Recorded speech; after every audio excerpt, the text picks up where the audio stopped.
افغانستان په هلمند ولایت کې پولیس وایي داسې یوه نجلۍ نیولې ده چې وایي ورباندې ټینګار شوی و چې پر سرحدي پوستې ځانمرګی برید وکړي. د نجلۍ نوم سپوږمۍ دی او نوموړې د 8 او 10 کلونو ترمنځ عمر لري. دې د جنورۍ پر 5 ځان پولیسو ته وسپاره. ورور زایر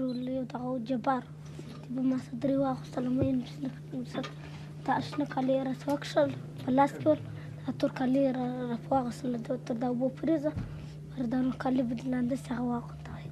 دا وچ کالي واغونده بیا ورسره دوی وسته پټاو کړه مال یې ما بغار کړل مال زه په دې نیمه شپه په اوبو پریوځم ما یخ کېږي ما یخ ته نه کېږي وه ګرد خبر زه ورته راپرېوتلم تر ځایه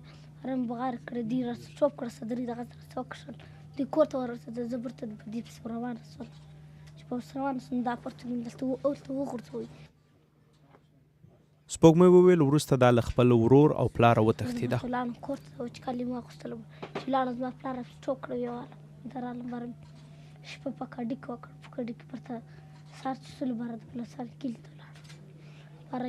عمران و ما میندې راغلل هلته بلوچستان کلي ته زه په لنجر کې راغستلم پوستې ته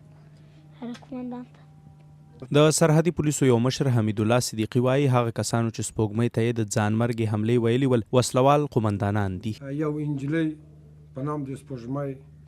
چې د 9 کاله یا 8 کاله بالا نه ده تاسې خپل په سترګو ولیدل خپل تاسې مصاحبې یې واورېدل چې دی 2 قومندانان په نام د ظاهر چې د دې ورور ده دې ته مجبور کړي وو چې دا واسکت انتحاري به واغوندي او راسې په قرارګاه د کنډک کې ځان به انتحار وورکړي. مګر دا معصومه طفل تاسې لیدلی یاست دا بېوزلې بیچارې په کومه اسلام په